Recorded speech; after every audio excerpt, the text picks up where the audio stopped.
Award পেলেন, কেমন লাগছে তোমার? আমার কাছে প্রত্যেকটা অ্যাওয়ার্ডই আসলে অনেক বেশি স্পেশাল, কারণ ভালো কাজের স্বীকৃতি যখন থাকে তখন আমার নিজেকে সত্যি সত্যি পরি মনে হয়, আমি উঠতে থাকি। অনম বিশ্বাসের কাজের অভিজ্ঞতা সেই সূত্র ধরে এর আগেও আপনি এটার জন্য একটা স্বীকৃতি পেয়েছেন। এটা হচ্ছে বুকিংয়ের জন্য আমি পেয়েছি। তখন আমার ওই মাদারহুডের যেই জার্নিটা আমার ছিল প্রেগনেন্সিকালীন সময়ে, সেখান থেকে মানে ওই জার্নি শেষ করে প্রথম কাজ।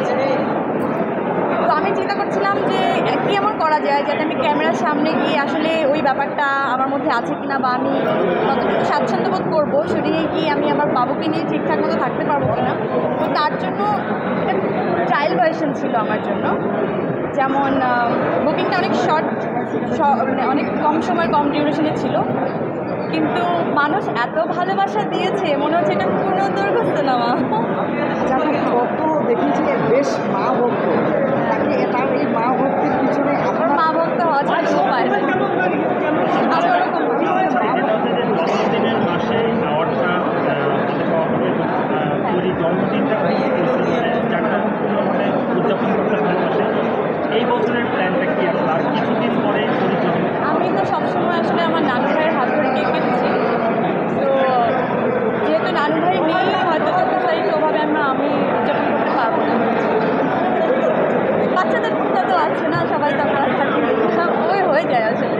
আপনি জানতে চাবো বডি নিয়ে যদি একটু জিজ্ঞাসা করি, কিছুদিন আগে দেখলাম পূর্ণকে নিয়ে ফটোশুট হচ্ছে, প্রমোট করা হচ্ছে। পূর্ণকে একটি মিডিয়াতে এখন থেকে আনা হচ্ছে কিনা? দিয়ে দিলাম তো মডেল বানিয়ে। আর যেভাবে সবাই এত সুন্দর করে ওকে রিসিভ করেছে, তো আসলে অনেক লাকি, আমিও অনেক ব্লেসড।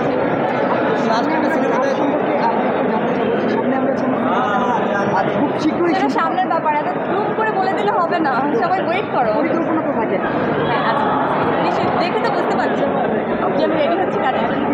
লাস্ট নীরব ভাইয়ের সাথে একটা সিনেমার কথা হচ্ছে। পূর্ণকে যখন হচ্ছে আমরা মডেল হিসাবে দেখেছি এবং প্রচুর প্রশংসা পাওয়া হচ্ছে, সেই প্রশংসাটা হচ্ছে আসলে এখন কি মনে হচ্ছে পূর্ণর মা নাকি পরীর ছেলে বেবি বাচ্চা, মানে কোনটা এখন নিজেকে কোন জায়গাটায় দেখতে চায়?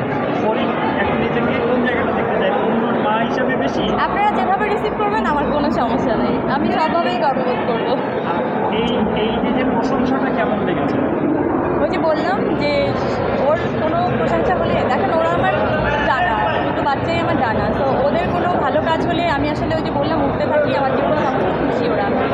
তো আমার তো আর কিছু চাওয়ার নেই আসলে, আলহামদুলিল্লাহ। এখন লাস্ট নীরব ভাইয়ের সাথে একটা সিনেমার কথা হচ্ছিল, সেটার কোনো আপডেট আছে কিনা বা কবে নাগাদ? ওকে নিয়ে সামনে দ্বারা একদিন বলবো না। হ্যাঁ